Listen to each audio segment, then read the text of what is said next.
and welcome to the 2015 Delhi Election Tracker. As we track down to the final day, that's February 7th, which has been now announced. Results are going to be out on the 10th of February, and we're looking at numbers far more closely than any other place you could possibly go to. And we will go look at numbers, we'll look at demographics, we'll look at trends, and we'll try and understand what lies behind the numbers rather than just give you the numbers. With me, of course, Yashwant Deshmukh, as Boom and Seawater continue with this collaboration. So today we're going to be looking at the latest snap polls, and then we shall work backwards to see what the seat projections and the vote projections are and see where it's all landing up. So remember that we are now almost in the final lap. The one thing that's changed since our last discussion and conversation has been the big Modi rally in New Delhi. So Yashwant, I hand it back to you here. Is that some? I mean, I know we're going to talk about our snap poll first, but before that, was that the turning point that in some ways was expected to happen?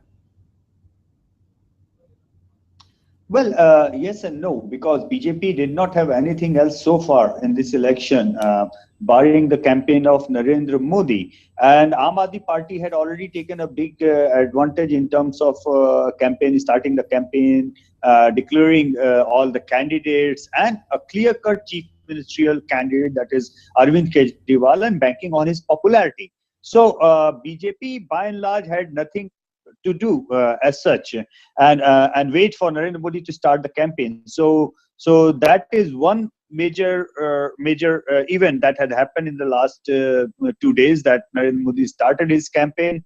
That is one thing for sure that is bound to put BJP somewhat in the action, because so far BJP was absolutely out of action, I would say. So in our tracking poll, as we have been doing it every week, and we have been watching it in a way that week after week, what exactly is happening. And we started doing it in October, November. The BJP lead was quite large. And in December, all of a sudden, the BJP lead started going down and down and down. And within a month or so, we realized in our polls, and we have been reporting about that in the last opinion poll that we had given the projections, from almost a 10-point lead, that lead was reduced to about only 2%, and which 2% is pretty much within the margin of error of plus minus 3%. So it was basically statistically a tie, if you will look at it that way. So from a 10-point deficit to coming at par, or maybe getting ahead of the BJP, that was a big movement as far as Aam Aadmi Party was concerned, Arvind Kejriwal was concerned. But at the same time, I must underline the fact that this coming back into the fight, or taking the lead into the fight, was largely because of the vacuum. No campaign from any opposition party. Congress is absolutely out, and we have in the last episode we did figure out that there is a direct correlation between the Congress votes and the Aam Aadmi Party votes. One goes up, the other comes down, the other goes up, this one comes down. So Congress being out of action has a big implication as far as the Aam Aadmi Party vote share is concerned. So all in all, now that the campaign has started in full swing, now that Modi has started his campaign, as well as Congress is bound to start its campaign as well. Last show, we did get the Delhi Cantonment Board results, where the Congress actually surprised everyone. From the back, it actually came out as the number 2 party over there, much ahead of the Aam Aadmi Party, and direct contest to the BJP. And the vote share actually 29% of the vote in Delhi Cantonment Board elections, where in the last assembly election, the contest was just bipolar between the BJP candidate and the Aam Aadmi Party candidate who won that election in 1 year back in assembly. And Congress was nowhere in the race in the last assembly election. In that Delhi cantonment area, Congress actually bounced to number 2 position. So that these things in the last couple of days has made the things really, really interesting, which way it could go, or it could swing in the next 6 weeks or 5 weeks or so. Right, exactly. And let's pick up your Seawater snap poll, which is the last piece of data that we have. Sample size of 1,270, which is consistent with your earlier sample sizes. The graphics are not very good, but I think there are 2 or 3 points that we can quickly talk about, Yashwant. So one is that BJP and AAP almost seem to be running neck and neck. I mean, this. Let me take you to the second question: which party will form government in Delhi this time? There you are, and BJP, AAP, 49% total, and AAP is at 34%. Exactly. So how does that? I mean, this is now mid-Jan, right? We've only got 3 weeks for elections. How do we interpret this? Yeah.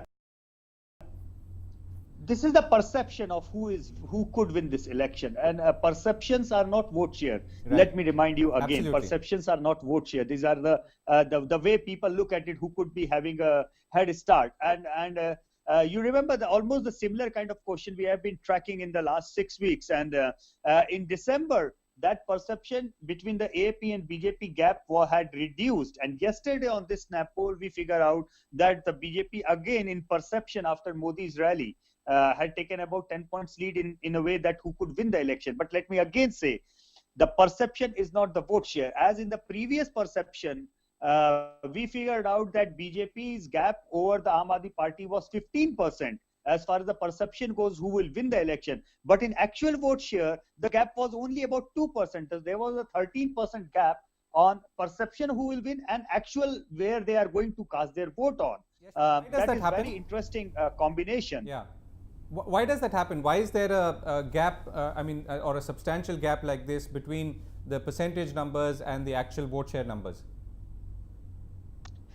Well, it's a gap largely to do with the perception that Modi has been single-handedly winning the elections for the BJP, that Right. he make sure that BJP won in Maharashtra, Jharkhand, in Haryana. There was nothing but Modi's campaign which made the BJP win. So the perception is that, if Narendra Modi is campaigning finally, then BJP will win. But when you talk about the vote share, when you talk about whom you are actually going to vote for, then that gap is not there. So this is very interesting. I mean, from a psephologist perspective, from a social scientist perspective, and a journalist perspective, that the perception about Modi ensuring that BJP is going to win is much bigger than the actual vote share that BJP is getting in these elections so far. I mean, as we are talking about till This can yesterday. change. Yeah. So let's look at the two polls. The C voter poll, which is 26th to Jan 8th, and we also have the Cicero polls, which are looking at, a whole bunch of things. But let's look at the seat share and the vote share. So both Cicero says Jan 15, 34 to 40 seats for BJP and 25 to 31 for AAP, and the C voter says 35 for BJP and 29 for AAP. Congress is at 5, which obviously means that it's not really a player in these elections, at least as far as these polls go. So both polls seem to be somewhat consistent here, at least when it comes to seat share projection, but this is obviously before the rally. Am I right? Both these polls are before the rally, and in C voter poll, the gap was only about 2%. In Cicero poll, the BJP's lead was about 4%, which is the higher the gap actually. And Cicero was in the first week of January, while our poll was from the last week of December to January. One more interesting thing is that in the Cicero's poll, in December and January, their seat forecast is almost the same. They don't see much of a difference between their December projections and their January projection, which is consistent that BJP is leading roughly about 4% vote, and BJP is leading roughly about 10 odd seats. While in the C voter poll, the lead is roughly about 2%, and the lead is roughly about seats in roughly about only 5 seats. So you can be consistent that with approximately 1% vote swing, you can realize that there are about 5 seats which are changing hands in these elections. This is what the kind of close fight that we are looking at right now. With just 1% swing, you can realize the gap could be 2% of votes, and it could change about 5 seats from this side to that side. It works both ways. If BJP goes down 1% more and Aam Aadmi Party picks up 1% more, then the scene automatically changes. Then AAP could be scoring 35 and BJP could get stuck around 30 seats only. So this is very interesting from both the polls. So far, the trend is consistent that BJP is leading between 2 to 4% of votes, and in terms of seats, about 5 to 10 seats in totality. If you look into taken an average of both the polls, you will realize that it's about 3% votes and about 7 seats in terms of lead of BJP. But this is before Narendra Modi's campaign. After Narendra Modi's campaign, there could be right or wrong, both things in a way that could happen, because we realized yesterday's Snap poll that even though the perception about BJP's winning is increased, but vote share wise, it had more or less remained the same yesterday. Not much of a difference, hardly about a 1.5% difference, even though it has been only one day as far as we are concerned in terms of polling. But Yashwant, this could change. Right, just to come back a second, which is like we said in the beginning, the most recent piece of data that we have. The interesting thing seems to be, and you obviously have been looking at responses across income groups, right? You've got lower income group, middle income group, higher income group. Now, the support for AAP seems to be consistent across income groups, whereas in BJP, it's obviously higher when it comes to middle income group and higher income group, which of course is consistent with what we've seen earlier. But there seems to be a difference in AAP. I mean, that's as right. I can see. And that underlines our previous finding again. Every way we are finding it consistent that as the income group goes up, BJP support also goes up, but as the income goes down, the Aam Aadmi Party support goes up. So it is very much understandable that Aam Aadmi's core base is now from the low income group. This is consistent across different waves. In our Snap poll yesterday, we figured out the same trends in terms of quotient, in terms of vote share, that their support or the core vote is consistent on that. But however, it is very interesting also to put up one thing across, that this core vote of Aam Aadmi Party has the same socio-economic profile that is of the Congress, that we have proved empirically in the last two episodes, right, how these two parties are right now vying for the same vote bank. And Delhi Cantonment Board elections could point to something very unique in terms of a tactical voting against the BJP. Maybe in some place where the Aam Aadmi Party candidate would be in a better position to defeat BJP, these core votes of the Congress could switch over to Aam Aadmi Party. In some places where Aam Aadmi Party candidate is not good enough vis-a-vis Congress candidate, they could remain loyal to the Congress, as if it has happened in Cantonment Board, where the Congress was looking better. Probably their candidates were looking better to contest BJP. That is why that core vote remained intact with the Congress, or rather went largely to the Congress. So these kind of things are going to be very unique when we look into the Delhi elections in next 5 weeks. Interesting thing, so Cicero has gone also showed the breakup by caste and community, whereas your sample looks obviously at income. I mean, we don't have Dhananjay Joshi joining us for this round, but he's going to be with us in a subsequent round, which is obviously on Monday. What's your sense, Yashwant, in your experience, what has more play? I mean, obviously this differs for different places, but in a context of Delhi, how much would you place emphasis on caste and community versus income groups, and between both of them? No, it's very interesting. If you look into Dhananjay's data, you will figure out that the Aam Aadmi Party support base among the Dalits and the minorities is substantially high. That's very interesting piece of data if you look into that. And this is where the socio-economic profile also pitches in, because if you think about how the BJP is polling into these accounts and how the BJP is polling into OBC and the upper caste accounts, in a loose term, I would say they are quite significant in terms of having the same socio-economic configuration. The vote bank in terms of caste groups and the vote bank in terms of economic groups are quite in sync with each other. And Dhananjay's data actually underlines what our data in terms of economic profile is concerned. It actually confirms this trend, that Aam Aadmi Party vote share is largely likely to come from the Dalit vote banks and the minorities big time. but the BJP's core vote is largely going to come from the upper caste and the OBCs. This is where BJP is going to score. And as far as the Congress is concerned, they are again going to contest the same vote of the minorities as well as the Dalits as far as the Aam Aadmi Party is concerned. So if Congress picks up, it would be a bad news for the Aam Aadmi Party. And if Aam Aadmi Party picks up, it would be a bad news for the Congress. So these two are quite, in terms of their votes based on the core support, they are interrelated at this point of time. And which of these factors, Yashwant, could swing more? I mean, could the swing be influenced by the caste community factor or the income factor, which of course you're saying are converging in any case?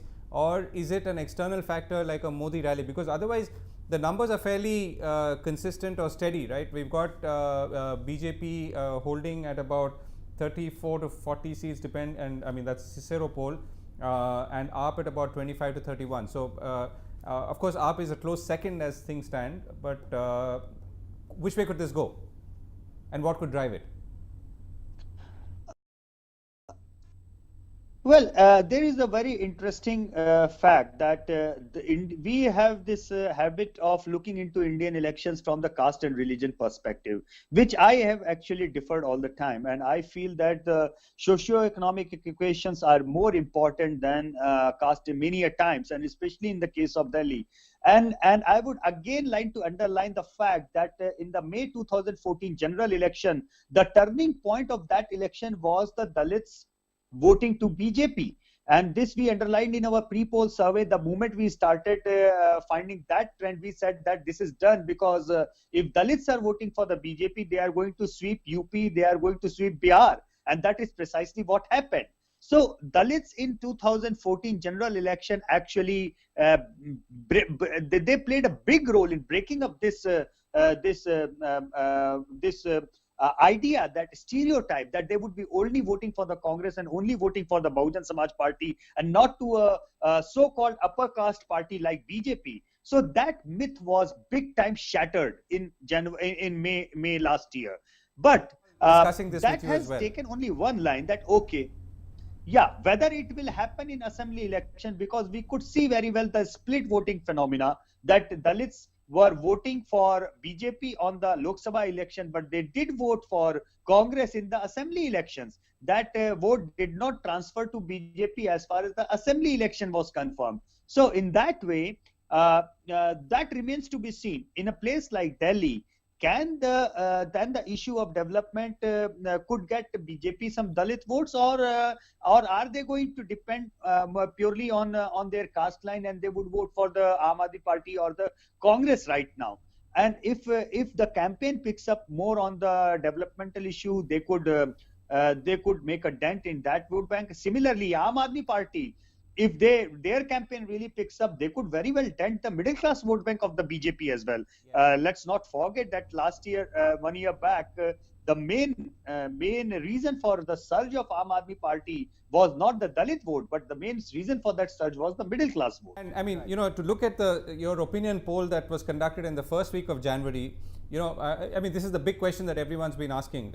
Were you happy with Kejriwal's first term in office, which was, of course, truncated by the Aam Aadmi Party itself? And 64% seem to say that they were. And this is a whole year later. People have had enough time to digest the effects and the after effects, as it were.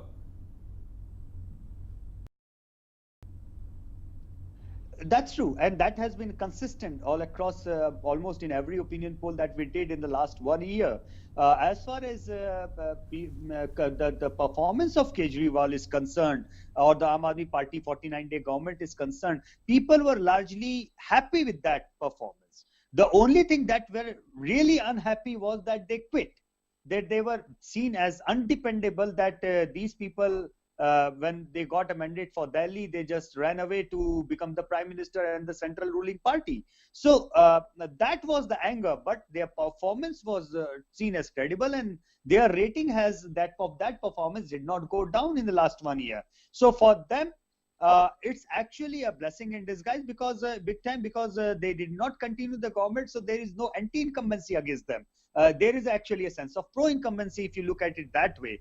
And BJP, which has been out of power since 1998 in capital, they are facing a kind of a weird anti-incumbency at that level of MCD and now at the level of center.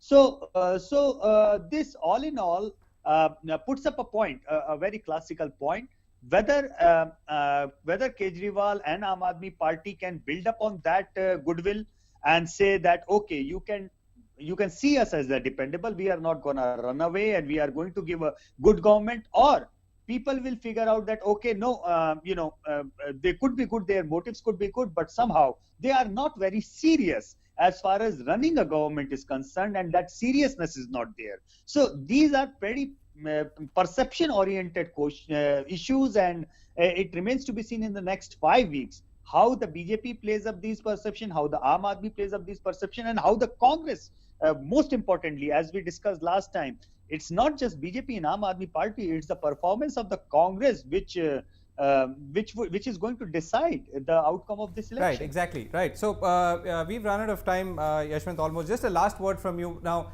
As we go into our next round of discussions, and I mean, we've got the snap poll, possibly we'll have fresh data as well over the weekend, but what is the one or two things that we are now should be focusing on, again from a data point of view, given what's happened? I mean, one, clearly the Modi rally has had an impact, and if there are a few more that could swing things. The second is we've seen a clear convergence between caste community as well as income class, as the point that you're making.